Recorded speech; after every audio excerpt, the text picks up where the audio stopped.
Freddy Joris, verviétois passionné, historien engagé, est sur la liste écolo à Verviers en vue des élections d'octobre. Freddy Joris, c'est mon père. J'ai toujours eu plein de choses à lui demander et vous comprendrez que j'en ai encore davantage aujourd'hui. Mais cette fois-ci, comme les réponses concernent tout le monde, je lui ai proposé qu'on filme nos échanges. Et surtout qu'on ne coupe rien au montage. Parce que 2 minutes de vidéo ne suffiraient pas pour exposer les questions, les constats et les propositions qu'un individu amène avec lui lorsqu'il se lance en politique.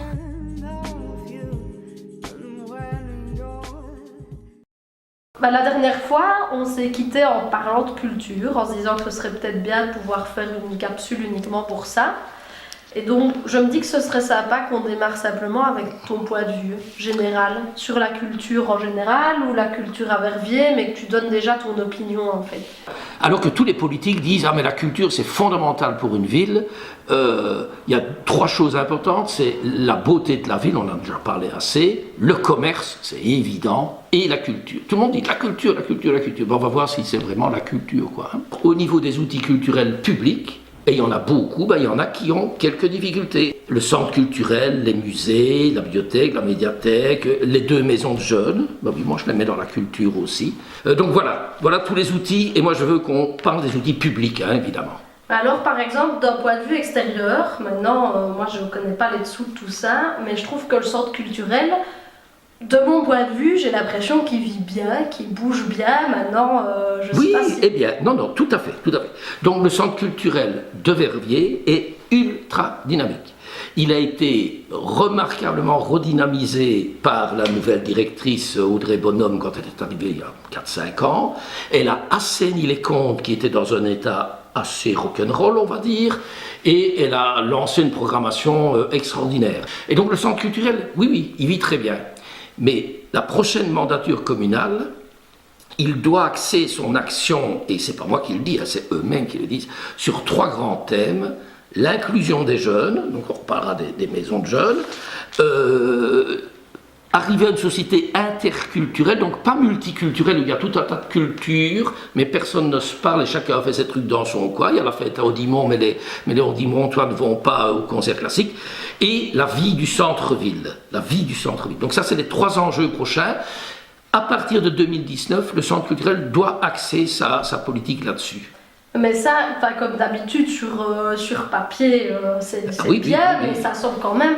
Moi, par exemple, quand tu évoques le centre-ville, j'ai l'impression qu'il est complètement désert et qu'entre guillemets, il y a... je crois que tout le monde se dit qu'il n'y a plus rien à faire pour lui, donc se dire on va travailler là-dessus, mais comment ils vont faire ça? Donc le problème colossal, c'est que tout le monde doit travailler sur le centre-ville. Donc moi j'ai dit en matière de patrimoine, c'est là qu'il faut agir. Tout le monde dit en matière de commerce, c'est là qu'il faut agir. Et il faut aussi agir via la culture. Ça veut dire qu'il faut organiser au centre-ville, l'équipe du centre culturel doit organiser des manifestations au centre de la ville, en plein air, c'est à eux à trouver, il y a aussi des surfaces disponibles, etc. Mais il faut ramener de la vie au centre-ville, de la vie culturelle aussi.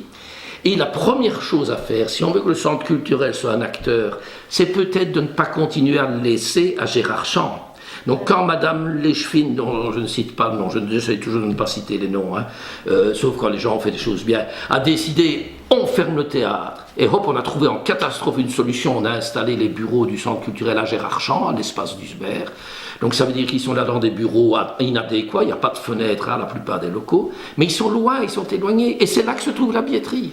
Ça c'est un aspect géographique, et alors un aspect de fond. Quand je dis des manifs en ville, l'année prochaine, Fiesta City, c'est une culture aussi, c'est une culture beaucoup plus populaire, c'est évident. Touche tout le monde. Ça touche tout le monde, c'est formidable.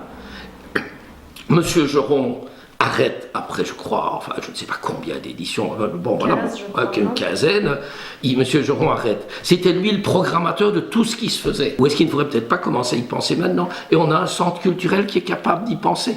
Voilà pour moi ce que ça pourrait être, par exemple. Alors justement, tu mentionnes Fiesta City, et alors Fiesta City, d'accord, ça doit toucher tout le monde et c'est un événement très chouette. Par contre, moi directement quand je pense à ça, je fais un lien avec un des points dont tu as parlé dans les axes des projets du centre culturel, c'est la jeunesse, parce qu'il n'y a rien à faire. Je pense que la population plus jeune se plaît un petit peu justement que Fiesta City n'a pas une affiche qui est très très jeune, et en fait la jeunesse elle est carrément délaissée en point de vue culture. Qu'est-ce qu'on ferait là-dessus? Oui, donc, par exemple, la Fiesta City, mais ça dépend parfois aussi un peu, comme on dit, à l'âge du capitaine. C'est évident que M. Geron, il a une programmation fantastique qui marche dans un certain secteur. Moi, j'adore le 66, je vais aussi souvent que possible. Non, il faut vraiment que le centre culturel et d'autres réfléchissent à une programmation qui vise à ce que le public de Fiesta City soit plus diversifié qu'il ne l'est pour le moment. En principe, ça devrait être un peu le rôle des 2 maisons de jeunes aussi, qui sont censées toucher les jeunes de Verviers, mais qui sont un peu à l'écart de tous ces aspects-là. Donc il y a peut-être là une synergie à trouver entre les 2 maisons de jeunes et le centre culturel pour faire des choses ensemble, je dis bien au-delà des fresques. Oui, c'est ça, ils n'ont peut-être pas toujours eu les moyens non plus. Mais ça veut dire qu'il faut qu'ils soient soutenus. Ok, et alors le point de vue interculturel dont tu parlais, qui semble finalement peut-être le plus évident à Verviers. Eh bien, ça semble le plus évident et apparemment ça semble le plus difficile. Et là, le problème il est dans tous les camps. Avec ta mère et deux couples d'amis, les Boutet et les Dardines. Quand on a repris le Parc de l'Harmonie, quand la région a repris le Parc de l'Harmonie, on a créé une ASBL, un parc dans la ville et dans la vie qui vit, et on a créé 1 fois, 2 fois, 3 éditions qu'on a fait, c'était Musique du Monde. Et il est venu des tas de groupes, des groupes verviétois, on avait je crois une dizaine de cultures différentes qui étaient regroupées. C'était génial. Mais c'était nous, des en guillemets privés, qui faisions ça. Et je ne vois pas beaucoup que ce genre d'effort est fait. Si bien qu'aujourd'hui, par exemple en matière de culture, on multiplie le nombre de concerts classiques qui se passent dans les églises, soutenus par la ville, il y en a un paquet. C'est bien beau, j'y vais. Mais c'est toujours le même public qu'on y rencontre. Et quid des autres cultures? Est-ce qu'un des gros efforts qu'on ne devrait pas faire, c'est d'essayer d'organiser des choses, de leur demander d'organiser des choses?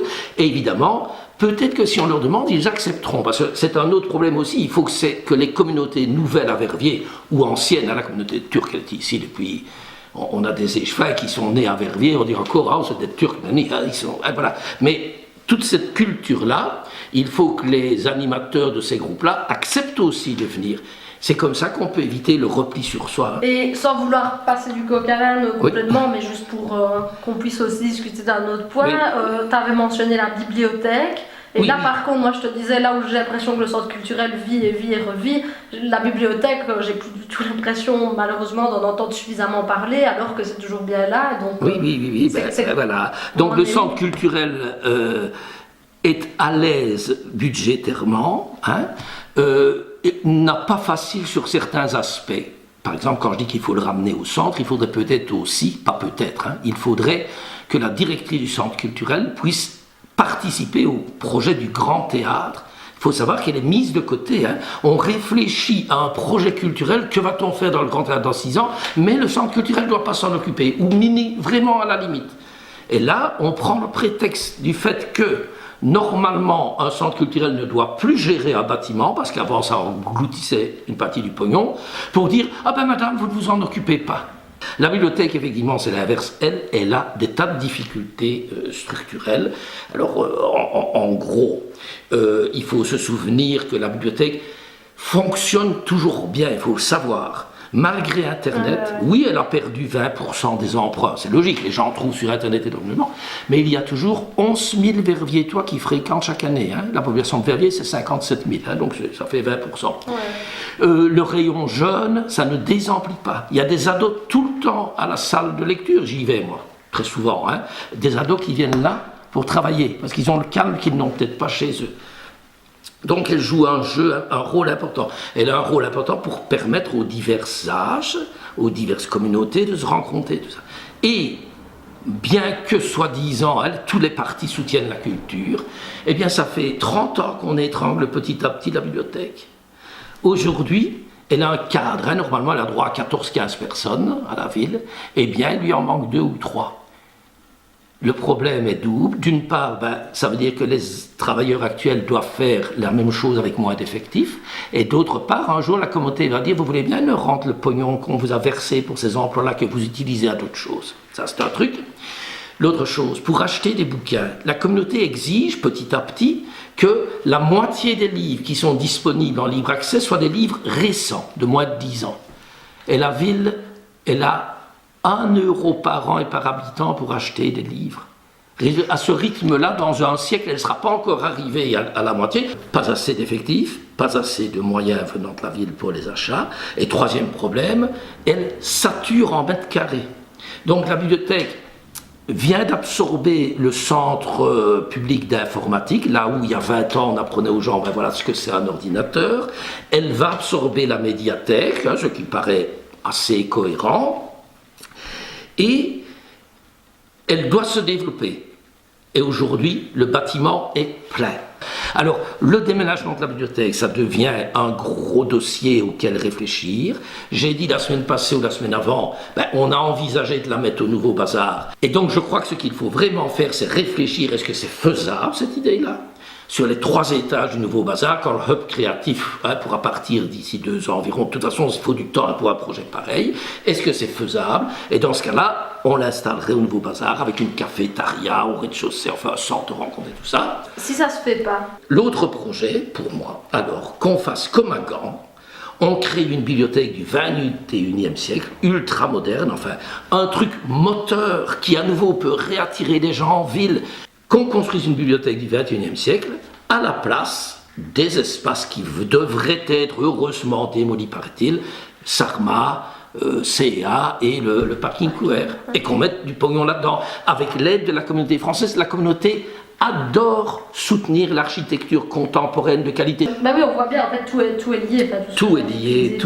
Pas démolir sans reconstruire. Voilà, c'est vraiment ça. Si on veut de la culture, on aura des citoyens un peu plus réfléchis, etc. Oui. Il y avait d'autres choses dont on devait parler, mais à nouveau, je pense qu'on pourrait faire ça dans une autre vidéo, et là, plutôt revenir sur d'autres choses qui, je pense, doivent être aussi peut-être dépoussiérées dans la tête des gens. C'est tout ce qui concerne les musées, le CTLM, etc. Et ce serait peut-être bien qu'on puisse parler de ça aussi. Et les musées, c'est pas seulement dans la tête des gens qu'il faut les dépoussiérer. Hein. C'est évident que là, il y a un problème de fond. Il faut associer à ça la maison du tourisme, quand on en parlera. Pour moi, c'est fondamental. Tourisme, culture, tourisme, patrimoine, ça va ensemble. On en parle la semaine prochaine. La semaine prochaine, je me tais. Ça va. Non, je me tais maintenant, mais la semaine prochaine, je reparle. Ah va, parfait, merci.